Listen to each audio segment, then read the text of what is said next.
Conference کے ارباب ممبر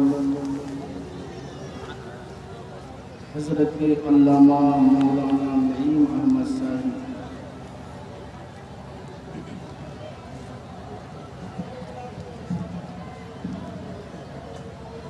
و حضرت علامہ مولانا مفتی سرفراز صاحب، ولی عہد آستانہ وزیریہ قدیریہ و ناظم اعلیٰ و محتمین دارالعلوم رشیدیہ وزیریہ و آیات قرآن سے معمور سینہ رکھنے والے عظیم حافظ قرآن حضرت حافظ و قاری نور الہدیٰ صاحب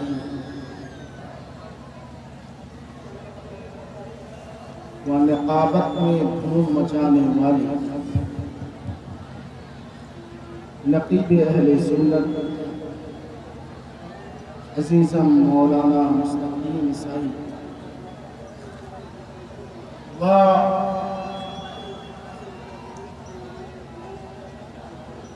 حضرت علامہ مولانا الحاج نور محمد صاحب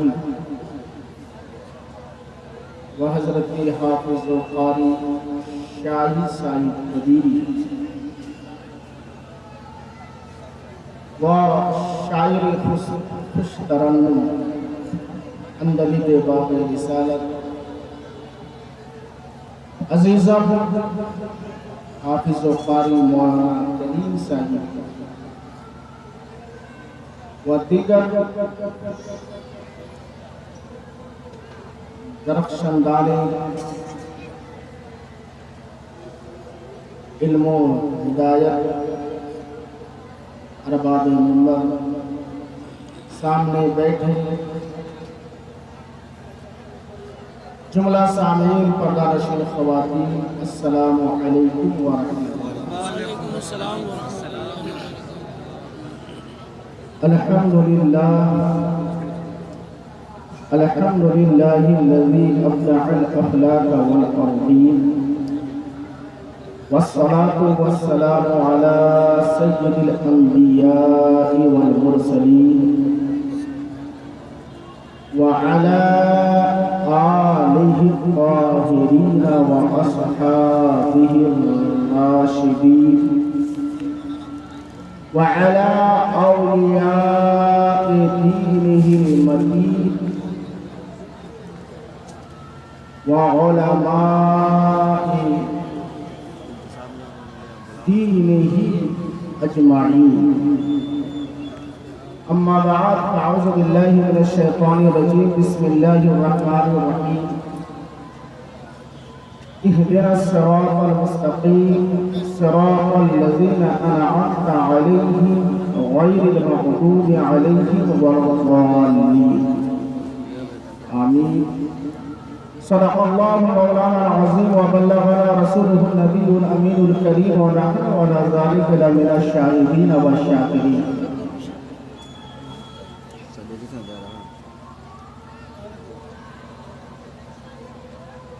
حضرات گرامی، معزز سامعین، ہم اور آپ عرس وزیری کے اس عظیم الشان عرس وزیری کانفرنس میں ایک دوسرے کے سامنے روبرو فیس ٹو فیس حاضر ہے، سننے اور سنانے کی غرض سے موجود ہیں، اور اس انداز سے سرکار بابا وزیر الدین سے فیض طلب کرتا اور روحانیت کے شہنشاہ، کرامتوں کے بادشاہ، سخاوتوں کے عظیم سمندر، جود و سخا اپنی عطا سے ہمیں اور آپ کو یقین ہے کہ وہ ہمیں اور آپ کو محروم نہیں بلکہ فیضیاب کر رہے ہیں، مستفیض کر رہے ہیں اپنے فیضان کی بارش۔ بے شک بے شک، سبحان اللہ سبحان اللہ سبحان اللہ۔ حضرات گرامی، تو آپ اپنی گفتگو کا آغاز عاشق شاہ خدا ہیں، بے شک بے شک، عاشق شاہ خدا ہیں حضرت بابا وزیر۔ سبحان اللہ سبحان اللہ۔ عاشق شاہ خدا ہیں حضرت بابا وزیر، اور عارف رب العلا ہیں حضرت بابا وزیر، عارف رب العلا ہیں حضرت بابا وزیر، سب کے رہبر و رہنما ہمارے آپ کے سبحان اللہ سبحان اللہ۔ سب کے رہبر و رہنما ہیں حضرت بابا وزیر، دین حق کے پیشوا ہیں حضرت بابا وزیر، دین حق کے پیشوا ہیں حضرت بابا وزیر، دین حق کے پیشوا ہیں حضرت بابا وزیر،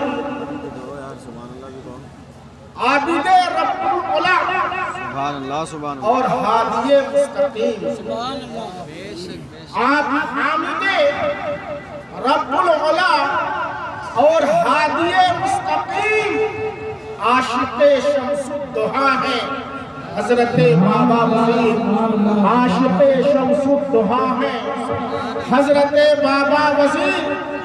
آؤ یا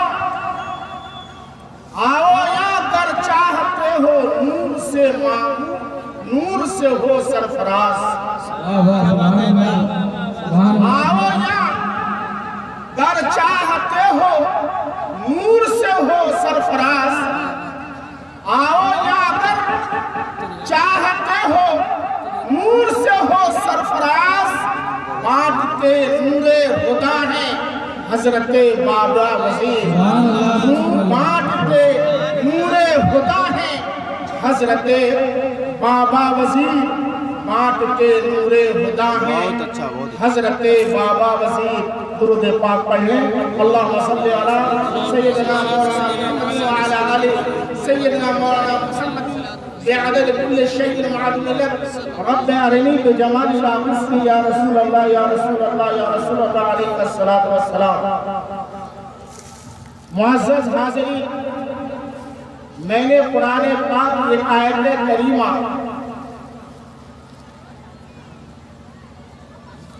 تلاوت کرنے کا شرف حاصل کیا ہے، وہ سورہ فاتحہ کی آیت جو نماز کی ہر رکعت میں پڑھنا ضروری ہے،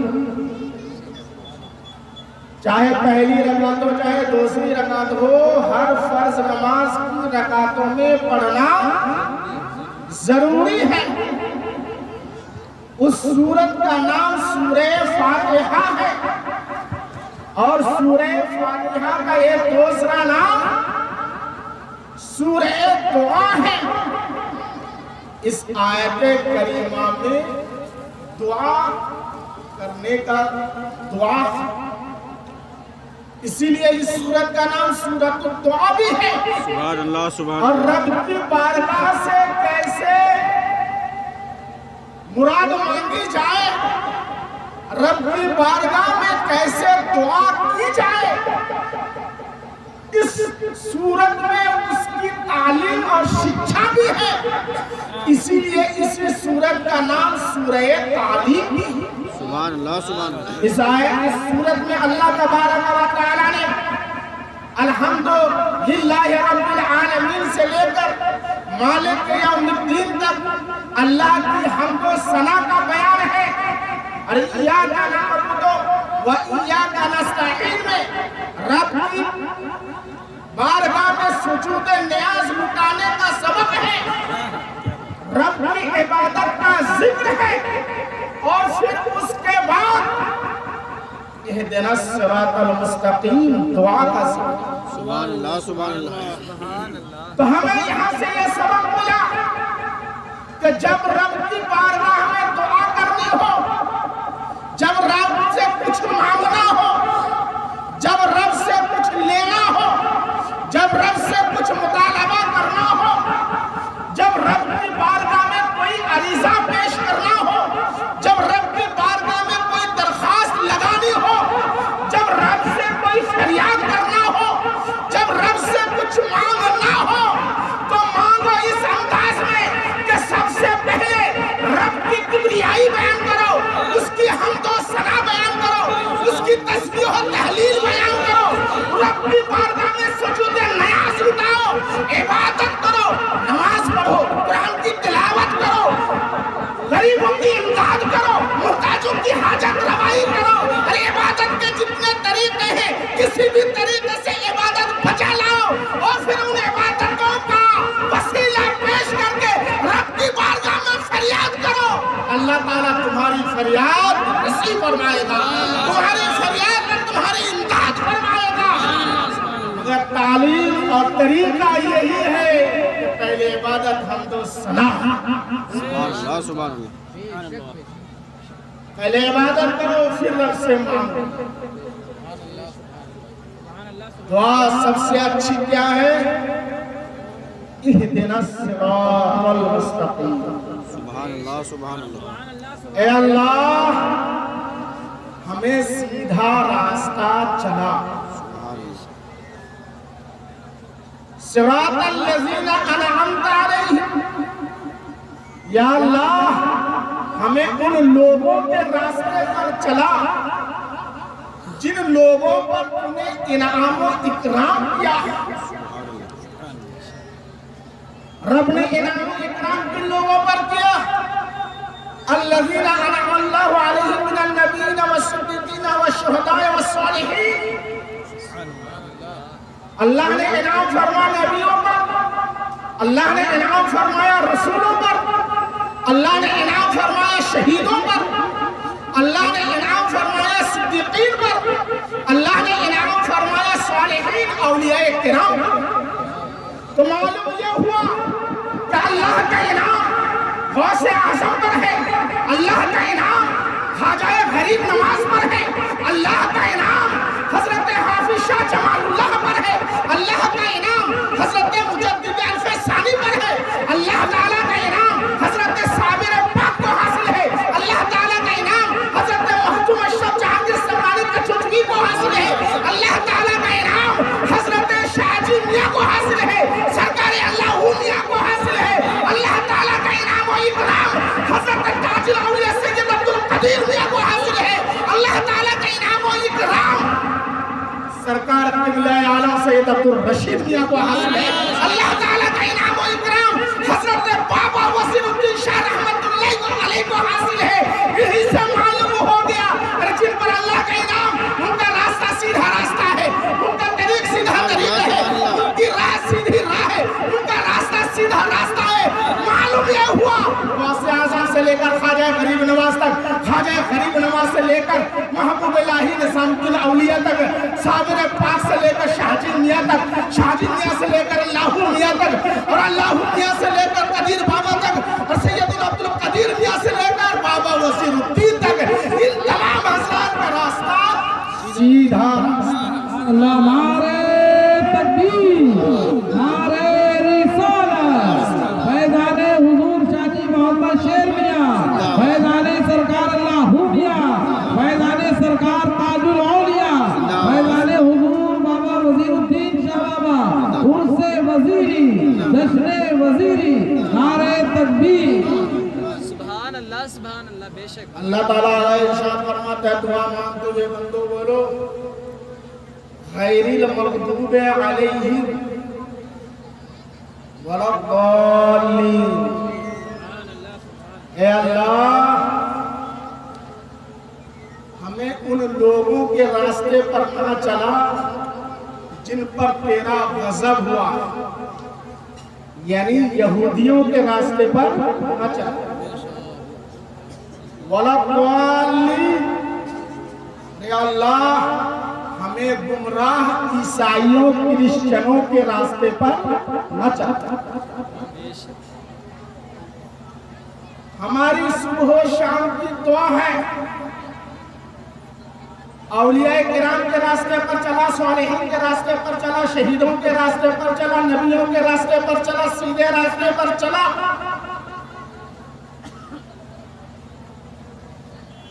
پانچوں وقت دعا کرتے ہیں، جب بھی رب کی یاد آتی ہے تب تب دعا کرتے ہیں، سبحان اللہ سبحان مگر اللہ. دعا کا نتیجہ ظاہر نہیں ہے.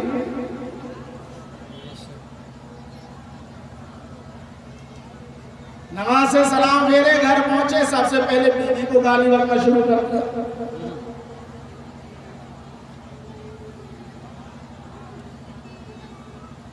بیوی کوئی گالی بکنے کی چیز ہے؟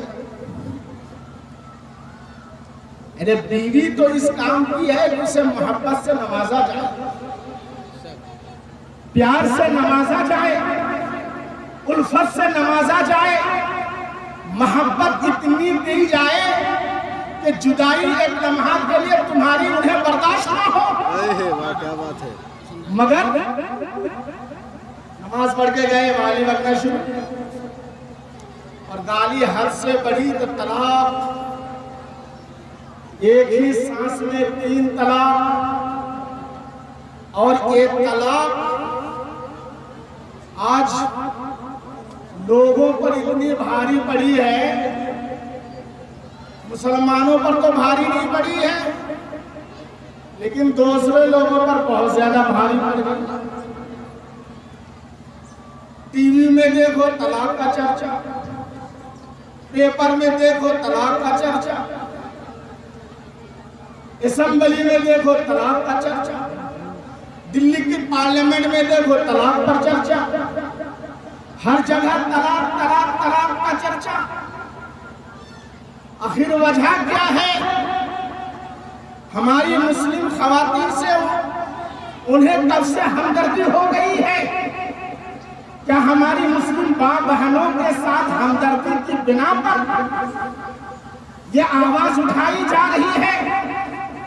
اور اگر مسلمان کے ساتھ ہمدردی ہوتی تو مسلمانوں میں جو پچھڑا پن ہے اس کی آواز اٹھائی جاتی، مسلمانوں میں جو غریبی ہے اس پر آواز اٹھائی جاتی، مسلمان جو نوکری میں سب سے پیچھے چلے جا رہے ہیں اس پر آواز اٹھائی جاتی. مگر ان تمام باتوں پر آواز نہیں اٹھائی جا رہی ہے. آواز اٹھائی جا رہی ہے تو 3 طلاق پر آواز اٹھائی جا رہی ہے. اس طلاق پر آواز اٹھانے کی مین وجہ مسلم عورتوں کے ساتھ بھلائی نہیں ہے بلکہ مسلمان اور اسلام کی عزت کے ساتھ کھلواڑ ہے. اسلام کا مذاق اڑانا اور ان کے جو کچھ چیلے ہیں رافضی شیعہ جو ان کی یہاں پر ہاں کرتے ہیں. شیعہ کہتے ہیں ایک بار کی 3 طلاق ایک ساتھ دے دیا تو طلاق ہی نہیں، رشتہ نہیں ٹوٹے گا. نکاح سے رشتہ جڑتا اور طلاق سے رشتہ ٹوٹتا. نکاح رشتہ کو جوڑنے کا ذریعہ ہے اور طلاق رشتہ کو توڑنے کا ذریعہ ہے. وہ کہتے ہیں ایک بارگی میں 3 طلاق دینے سے طلاق نہیں ہوگی، اس لیے کہ شریعت میں ایک ساتھ 3 طلاق دینا منع ہے، اس لیے 3 طلاق دے گا تو طلاق ہی نہیں. میں کہنا چاہتا ہوں اگر یہی بات ہے تو عورتوں کو ماہواری آتی ہے.